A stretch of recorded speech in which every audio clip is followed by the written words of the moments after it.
we're going to do today. First of all, I sent you an email this morning, as I often do. Go ahead and open that up. While you're doing that, I will talk at you for a couple minutes. I have two goals today. Number one, I would like to take one more big swing at this whole argument thing. In a perfect world, like I like to be transparent with you guys. In a perfect world, I would like to spend a little more time talking about structural elements, topic sentences, things like this. But I still feel like a lot of us are struggling with this whole argument thing. And I'll put it to you like this.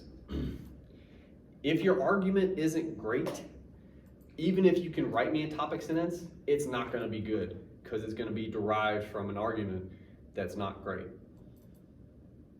So we're going to do the nuts and bolts stuff today. We're going to talk about argument. We're going to talk about how to build one, like where it comes from, or at least where it should come from. And to do that, I've pulled a bib example for you. That's hopefully what's in front of you right now. If you couldn't get that email to work, I will send you a backup link. Be sure to check that. What is this? This is, they wrote about the Brehan article, first of all. The article I gave you guys as an example. You are free to use it if you would like, but you are not required. Their first paragraph is the summary of that article. So a good refresher, or if you haven't read it, well then, this is pretty much what it's about. It's a pretty decent little summary of that first paragraph. The second paragraph is the one I'm really focused on. They give us a specific quotation, which is a good start. If we're thinking about argument, you need specific evidence, right? What I would like you to do, read the whole thing, but also focus on that second paragraph. What arguments do we make? And what do you think about it? Take a minute, we're going to talk about it. To begin with, just for like reader comprehension's sake, if you like, that quotation from Brehan,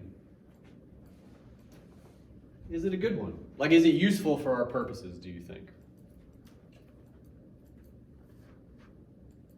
What do you guys think?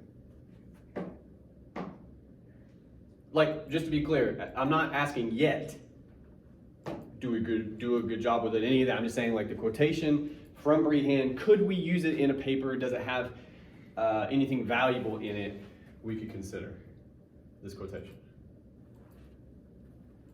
I will accept a yes or no answer.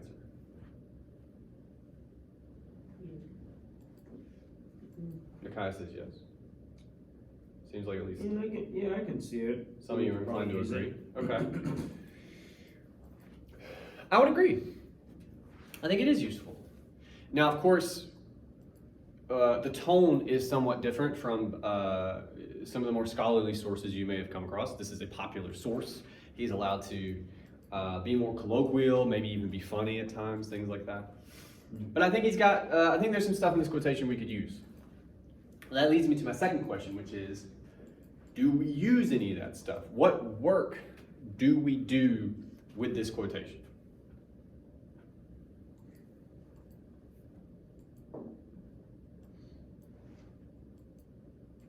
Do we use it to make an argument at any point? I'll help you out a little bit. The short answer here is yes. We do. We make two arguments. Can somebody help us pinpoint those arguments? Yeah, go for it. Well, to quote directly from the text, this action movies come in a variety of different ways that they are depicted. Yet John McTiernan shows us that while in trials of a martial dispute, gunfights, and death, a person can find themselves through an even more difficult situation. This ties into an argument in my paper where power can shift from one side to an even kill. I think they mean even keel, but yes, that's one. The power can shift to an even keel business. Okay, where's the other one? They got one more about this quotation. It's after the quotation.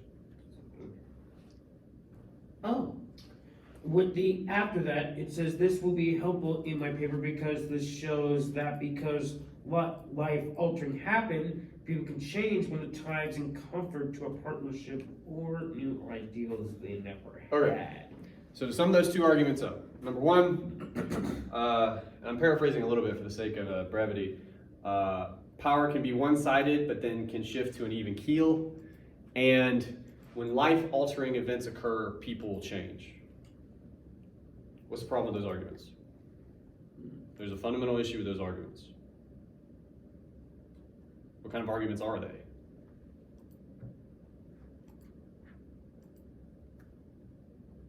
Sarah, I never call on you, I apologize. What's the problem with those arguments? They're just sort of like, it's a given that That those true. things would happen. Yeah. They're banal, okay? And I'm gonna stress this real quick. This is important for reasons that I will get to. Power is one-sided, but can shift to an even keel. Sure.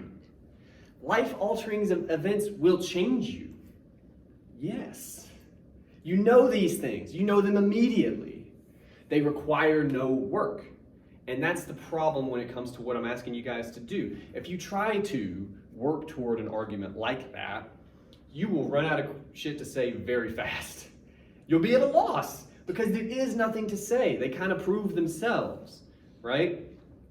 So you're in trouble at that point. You kind of kill your analysis. But here's what we can do instead. This next question will probably hurt my feelings. That's okay. When do we quote? We quote when we want to. We quote when we want to reinforce our argument with actual. Nope. And that's the problem. That's not your fault. That's everybody that's ever taught you how to do this, for the most part. You guys come in with the misunderstanding that you need an argument, and then you find evidence to fit that argument. What that leads to most of the time, and I'm stressing this because it is important, you have a preconceived argument, and you're just going to give me evidence, and then you're going to say whatever you were going to say without the evidence. You were always going to say this thing, this evidence seems like it lines up, so I'll just put them next to each other. I hope that's good. I'm out of here. Like, that's what you do. That's not working with the evidence. To make an argument, you need evidence. You do. But you start with the evidence. You don't start with the argument. You can start with an idea. I'm not saying have no ideas and go in blind. That's bananas, okay? But understand that it's an idea most of the time. It is not fully formed. It probably doesn't even qualify as an argument yet, right? And that's going to help you find evidence or details or whatever. But then you got to work with that evidence. And you'll figure out an argument, right? So with this quotation, I agree. It's a good quotation. Because you quote for language. You do not quote for ideas. Is there any language in this quotation we could dig more into, we could talk more about? Is there anything that seems significant here? Where it says, ease his best. That's one. There's two. That's one of them. This best self business, for sure. Where's the other one?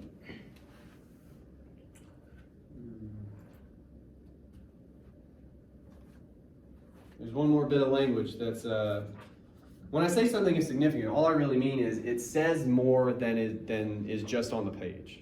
There's more behind it. It's loaded. Before he has a chance to make an ass out of himself. Yeah.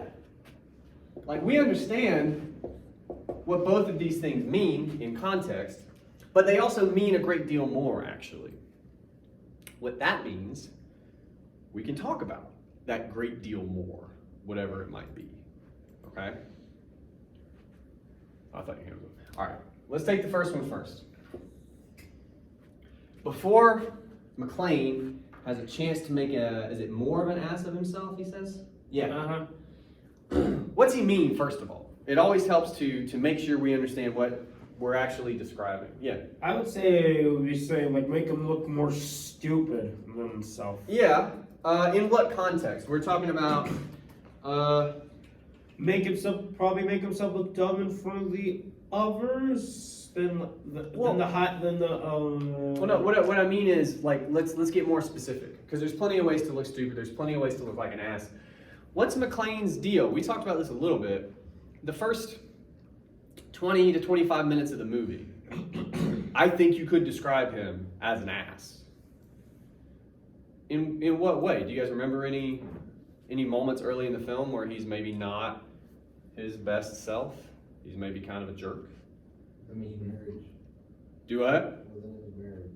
Talking to Holly, all that business. Yeah, that doesn't really come off well. What else? I just want to get a quick inventory. I'm trying to remind you guys of some things. Yeah. His interaction with the guy on the plane. Yeah. The guy legit just tries to help him out. And he does it's not he's not super nice. He's not necessarily a jerk, but yeah, that could have gone better. He's a bit of an ass there. Good. There's this stuff with Argyle. Like, they have a moment where he's cool, but everything around that moment is kind of Impersonal. personal. yeah, but in a gruff way, like in a Like a rough personal way. a little bit. Yeah. So all through the first part of the movie, I think this is what Brehan is talking about, right? Until the guns come out, McClane's kind of an ass. Let's think about what that means. Now, how would we, if we could, and this can sometimes be difficult, okay? I'm not pretending it's easy, but if we could try to sum up or more specifically describe what's McClane's big problem in the first 20-ish minutes of the movie? Because we can't in a paper say he's an ass. We gotta, do a better job than that. What's his issue, do you think? With Argyle, with the guy on the plane, with Holly? I think they all come from the same wellspring.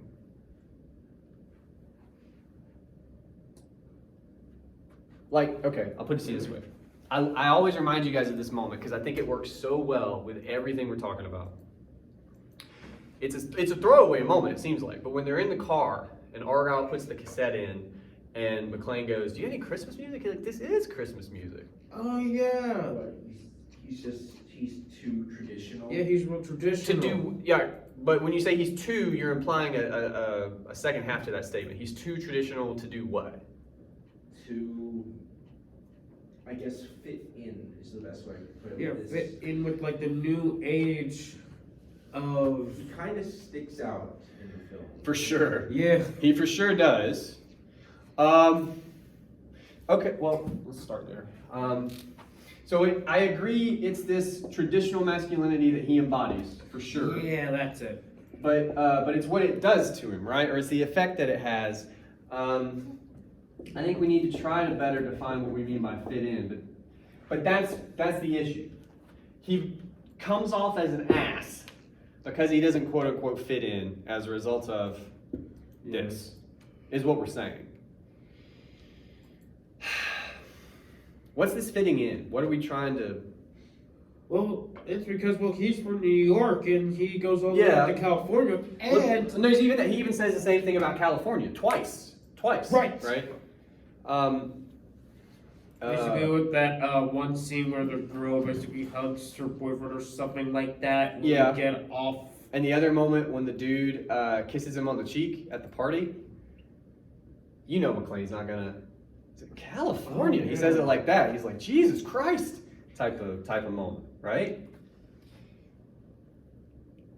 That's more than not fitting in. Like maybe we could think about that moment when he's like, California. The dude kisses him on the cheek. What are we learning about McClane in relation to the kind of guy who would kiss another guy on the cheek? He would be like, you don't act like that around. You shouldn't act like that around people. I would say closed-minded. What is that? Closed-minded. What do you mean by that? Like, based off of the examples of like Yeah. the guy kissing on the cheek. Yeah. Hardy, the way the he guy. kind of like acts and then Respected. his marriage too as well, like he's not as open-minded as to these new and different ideas he said. Yeah. Oh yeah. Well, no, I think that's all of it. That's Argyle with the Christmas music. That's anytime California comes up, that's the dude on the plane. All of it is like, it doesn't fit into this, okay? So we're back to that language. But more specifically, It's not like you couldn't see that exact same sort of thing happen in New York if you're at a high-rise party. potentially, but even that's outside of his world, right? Yeah, Like, 'cause as soon as you go those into a people high rise, basically- that's not him, right? Yeah. And I can add up with them because I feel like that those people that we meet in California, they're more like out in the. They basically express themselves. They're out in the open. For sure. While For sure. McLean is more in. Another word for that, like internal or something like that. He's more closed off. He's less. He's more social than out there. For sure. For sure. But again, it's the being more open.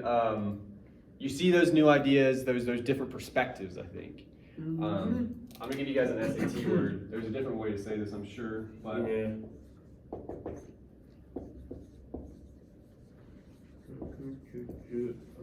myopic just means he has bad eyesight, metaphorically. So Oh. he can't see these other perspectives. He can't appreciate them as legitimate, potentially, right? Yeah. And I think, at least we're going to argue, that's kind of what Brehan is getting at here. In the first part of the movie, we see over and over and over again, he's a bit of an ass. Well, what are we really saying? It's his issue with other perspectives, other ideas, right? And he's initially it seems like he's not entertaining them. And then we get later to Holly, it's like, oh, he is entertaining them. But he's not doing a great job of it, right? He's struggling there with this. Awesome. We're going to leave this behind for a second because we got to work with this more. Is there a moment in the film? There's a lot of them. We just named a bunch of them. Yeah. But is there a moment in the film we could think more about this other perspectives business? We could dig into it a little bit more. One of the strongest ones I think would be Holly. Like, Yeah, could pretty we- much. Is there a moment in the conversation, because most of that scene is talking, is there a moment in the conversation where we kind of get to this myopia that we're describing? Oh, when Holly used to go talk to the soldiers, he was basically beating himself up in the back like, good job, McLean. Yeah, you did great. We could do that. The only reason I don't want to do that is because we've already done it. If it, like, we've done it in class. And there's an argument there, there's a good one, but we've already done it. And just for you guys, I want to do something we haven't talked about yet. What's his big problem? What are they fighting about there? Her name. And look, to be fair, Yeah. Holly even, like, as soon as he says it, she kind of goes, like, she starts whispering. She's kind of like starting to give him a reason, the Japanese company business. I think she understands that he's upset. Because it'd be fair to be upset, like, he just found this out. Doesn't bode well for the marriage. Like, on a human level, it makes sense to be upset by that, right? So that's fine, I think. Even Holly kind of indicates that with her behavior. Do you guys remember how he brings it up? Because again, language is everything. He says something else when he talks about, when he drops in the name change. Do you remember? I think he said, I think it was right after she said she missed him or something. He was like, didn't miss me too much. Uh-huh. When what? He said, My name, I think. he says you didn't miss my name when you're doing this particular thing. It's pretty interesting. Oh, right. When you're signing checks. That is an unforced error, my friend. Yeah. Right? But it's interesting. He could say anything, or he could probably say nothing and be better off there. Yeah. But he goes with, you don't miss my name when you're signing checks. Let's think about that.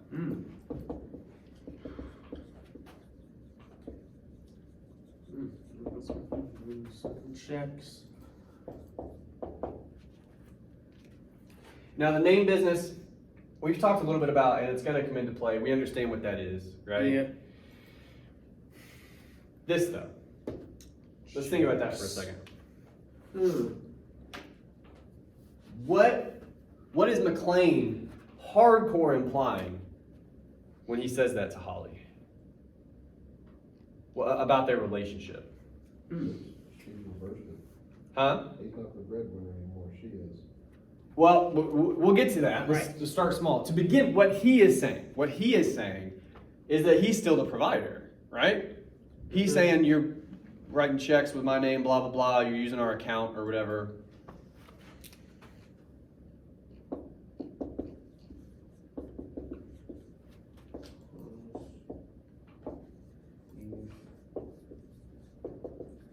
Now, of course, we can't forget other elements of the scene. Where's their argument taking place? In the bathroom? No. Her private office. On the 30 whatever floor of this office building. How are they dressed? Well, Holly's dressed in like a nice, like, She just- business outfit, Yeah. working with the company, while McLean. McLean is just in like a tank top, when they're talking in the bathroom, he just has his tank top on and just, And no shoes. yeah. One of them looks like this. The other does not. The other doesn't. Just doesn't. You could argue, right, that the film is kind of indicating that maybe this is not the case. McLean feels like it is, Right. but everything else in the shot is telling you, no, not really.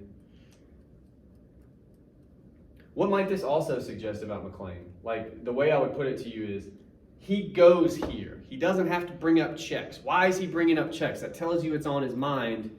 What might that suggest about his mindset as far as this provider business goes? What she's providing more than he does. And he knows it. Yeah. Or at the very least, he's anxious about it, Yeah. right? He's in that room too. He's not wearing shoes. Right. He sees what she looks like. Damn it, right? Yeah. So we know he's concerned about this because he brings it up. But we could also argue he's kind of reading the same signs we are, both in his life but also just in the room. This is not maybe what's happening anymore, right? He implies he's the provider.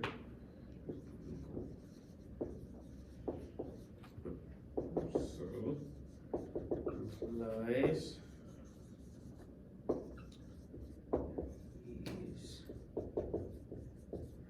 He's anxious about it. Or he knows that it's not as definite as he's suggesting. Something like that. Right? Mm-hmm. Oh, a quick note also, because we're just doing this on the board, right? This discussion got us to here. 97% of the time, you'd want this to be flipped in a body paragraph, okay? You want to start with your primary text. That's just a good rule of thumb. However you build it's however you build it, but usually you want to start with your argument about your text, because these are always just backup singers, okay? There's going to be exceptions to that, but generally, you'd flip this. So what have we accomplished? Right now, I think, we have a pretty interesting argument, right? What are the big elements of our argument? If you guys could just look at the notes that we have on the board.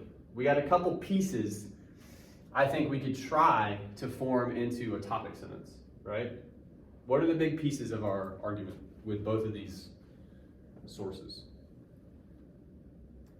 I would say that it would be that John McClane is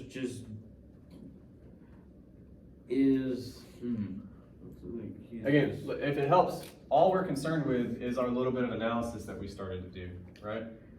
Yeah. But what are the major players to our analysis here?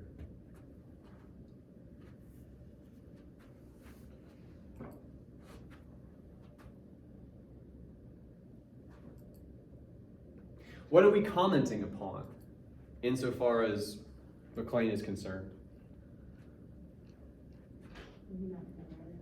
What's up? That he's not providing anymore. That seems like a pretty key component. This provider business. Okay. Oh, That'd be right. one. And what did we say about that provider business? That he anxious about. He's worried about it. Why is he so worried about it? Why does this provider business come up at all?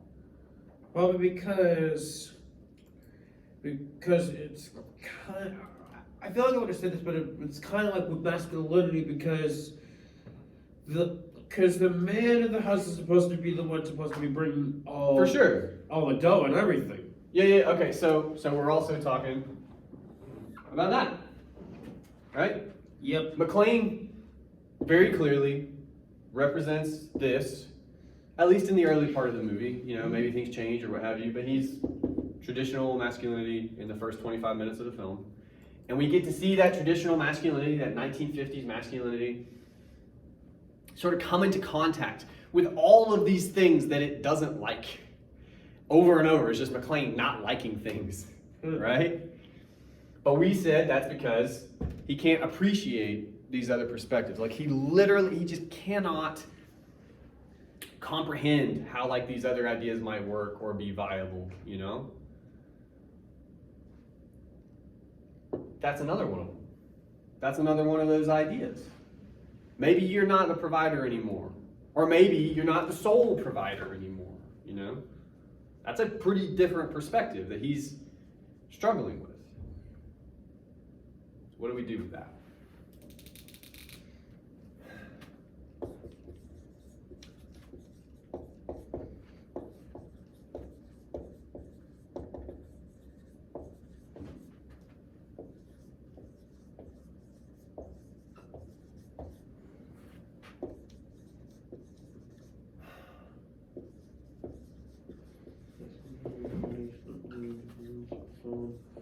Provider.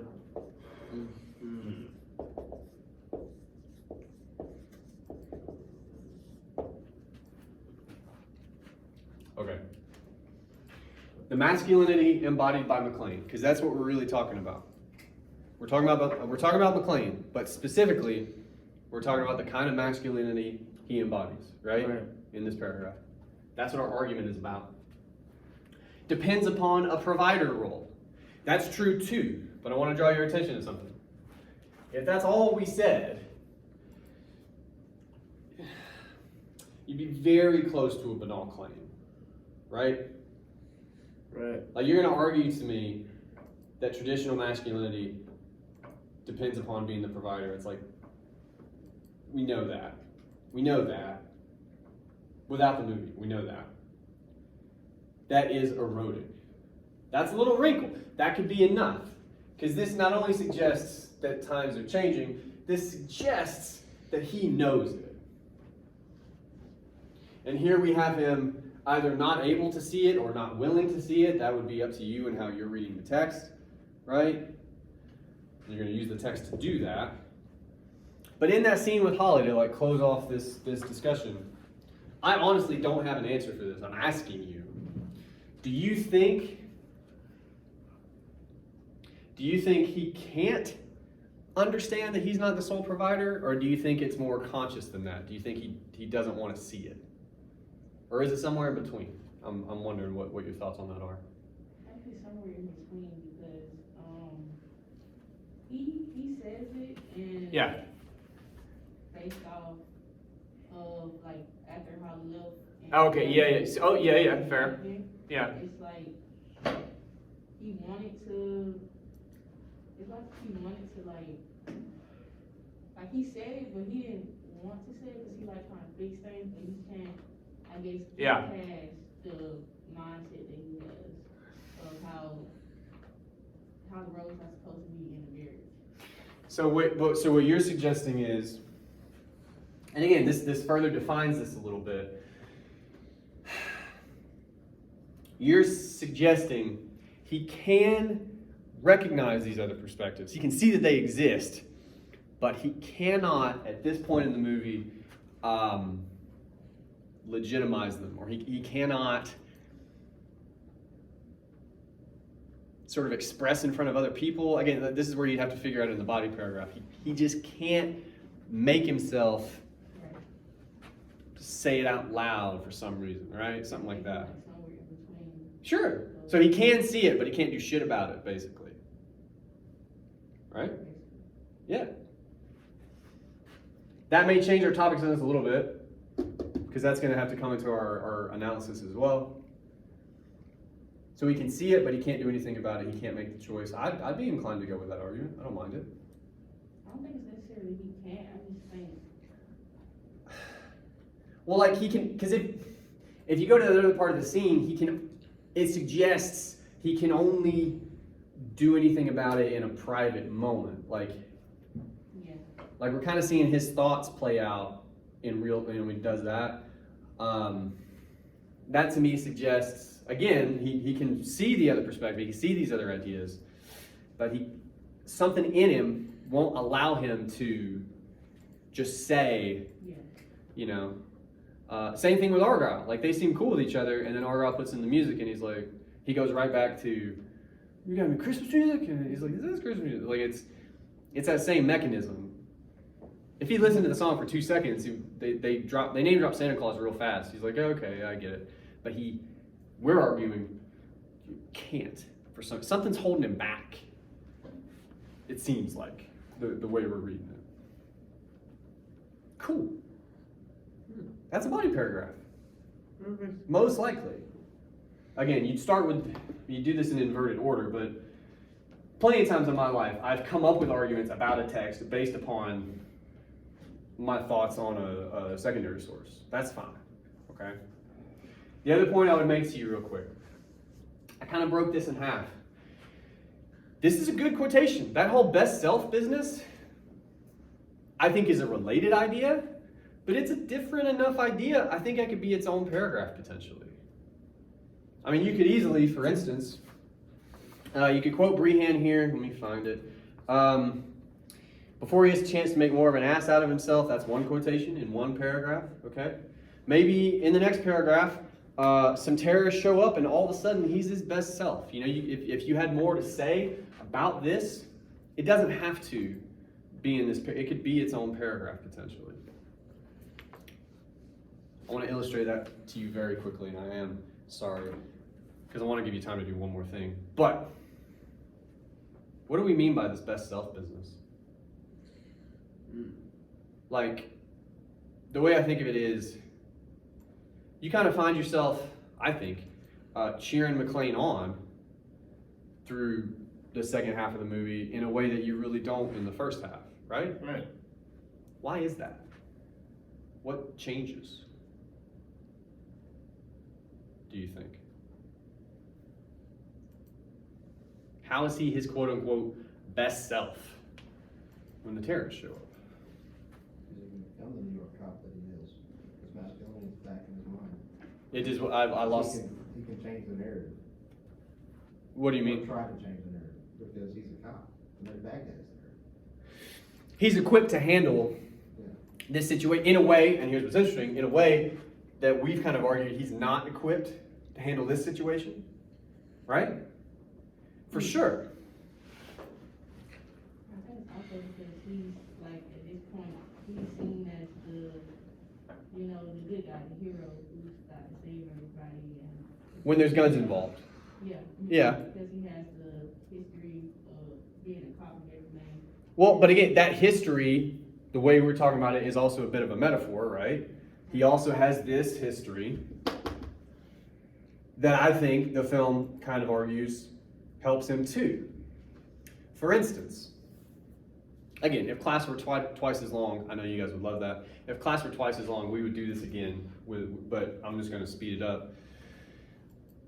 A really small moment in the film we haven't talked about, because there's all kinds of stuff in this movie. Ellis. Why is Ellis in the movie? I think the biggest reason we have that character is to help you understand who McClane isn't, right? Ellis is a late 80s corporate yuppie. He is a new, I think, arguably, kind of masculinity, right? He has power. He goes and talks to Hans, right? And he says something like, he puts it in terms of power. Like, and I think he's right, but he says something to the effect of, you know, you do it with a gun, I do it with a pen. What's the difference? Like, he says this to Hans. And he's telling him, look, you go in and take places over, so do I. Like, we're speaking the same language, we just have different tools. We find out later in the movie, there's a hole in his argument, though. What's the problem with the argument he makes to Hans? That they're doing the same thing, the only difference is you're using a gun and I'm using a pen. What's the problem with that argument? What happens to Ellis? He dies. The hole in his argument is in his face. Yeah. The pen is for one arena. And we are not in that arena in this movie. We're in the building, but things are different. Okay? So the argument seems to be that that kind of masculinity maybe doesn't work in all Cases. good. In certain cases, traditional masculinity still has value. It still holds up. The film would seem to suggest. Brehan would seem to agree. McClane is his best self. He's prepared for this in a way that he's not prepared for changing names and all that. You know, he's I can't deal with that, but I can blow some bad guys away. Granted, we don't deal with that most days in our lives, but I'll put it to you in real world context. If a snake ends up in the house, there is one person in the house who has to deal with it. I didn't sign up for it. That's the world we're in. That's the culture we're in. I'm telling you. That's we have the narrative. It's still there. More snakes getting in your house. It'll happen. We live near a creek. Or smaller than that. This happened last week. My wife will yell, "Spider!" That means I gotta go get a shoe. That means I gotta find my wife. Right? I'm not McClane. But the film is suggesting this can be true, but this can be true too. I think in a different paragraph, that's too much for one paragraph. My point to you is this. One of the other ways I think you guys are sort of mistrained, badly trained when it comes to argument, is that you have to lean entirely one way or the other. So few things are that way. An adult argument, most of the time, is admitting gray areas exist, is looking for nuance, right? The film very much makes this point. I think that's clear, especially with how it ends, where he ends up, giving her her maiden name, and like he's trying to accept the stuff. It does seem to indicate that times are changing, and guys like McClane need to get updated with that, for sure. But then you're also ignoring like a third of the movie if you say that that's all that's happening, right? There's a whole lot of him just blowing guys away. We're like, yeah, get him. Well, we're all doing that. Like that's a real thing too. So I don't think we could say the film just wants you throwing this out. It's more nuanced than that. It's more complicated than that. Because that's what people are, right? That's what we're aiming for, ideally. Questions about any of that? Or questions at all? About the paper? Listen, about the first two body paragraphs thing. Sure. Like, I'm sorry I haven't turned in. I've got one. Okay. I just have got nothing. What I would suggest, especially at this stage, I just want you generating stuff, right? So what I would not want, especially if it like stifles the work, is you don't have to write a body paragraph and then say, and this shall be my next. Like, you don't, if you can, that's awesome. Like, that's beneficial. But if it has to be, I'm gonna write one body paragraph and then God help me, I'm just gonna write another one. And if they have anything to do with each other, great. If not, well, that's something that's a bridge I'm gonna have to cross. But I just want you generating, like, because here's what will happen everybody writes differently. I've seen many cases where, first of all, the very first body paragraph you write is not excellent for all kinds of reasons. That second one is almost always better. And there may come a time where you realize, oh, I don't want that first body paragraph at all. But the second one you wrote that you just came up with, that's actually the start to your paper, right? I mean, it's different in every one of your cases, okay? But when it comes to homework especially, I just want you, like, it's all there to prompt you to work. So don't overthink it. Don't sweat like this needs to be my paper as it is like forming on the page. No, I just want you to write. I'm sweating about like the fact that I should have had it done before class. I'm not worried about that either. I'm as soon as we're done with this, I'm gonna give you guys time to work right now. So you can do that if you like. But yeah, I wouldn't beat yourself up about it. Any more questions for me? Yes, ma'am. For like in-text citations, when you're like citing Die Hard, you might have already talked about this. Do we cite the director or do we cite like the movie? Okay. I don't remember if he capitalizes the T or not. I don't think he does. That's it. I just want to make Check the spelling, but that's it. No timestamps, none of that. You just last name of the director. Good question. For next time, I believe it's an introduction and a body paragraph. Body paragraphs, I know we've talked about those ad nauseum this semester. Those are pretty much built the same way we modeled it again today in a way. I wanted to remind you one last good time, whatever argument you have needs to be derived from the text. I do worry oftentimes you guys do that in the inverse order. That can sometimes work out, like no rule is 100%, but in my experience, generally, it's better to start with the text. You can have an idea. I'm not saying you have to be a blank slate when you encounter a thing, but actually try to use your evidence, whatever it is. If it doesn't work for you for one reason or another, or you head down a path you don't like, try different evidence, but work with the evidence. Please stop doing the thing where you just put evidence and the thing you were always going to say next to each other. That's not analysis, okay? The other thing I would remind you about, obviously we're going to talk more about this next time, introductions. Those are built the same way too. The one piece of advice I would give you, bear in mind paper 2 was pretty different from papers 1 and 3 in that you had no primary text, right?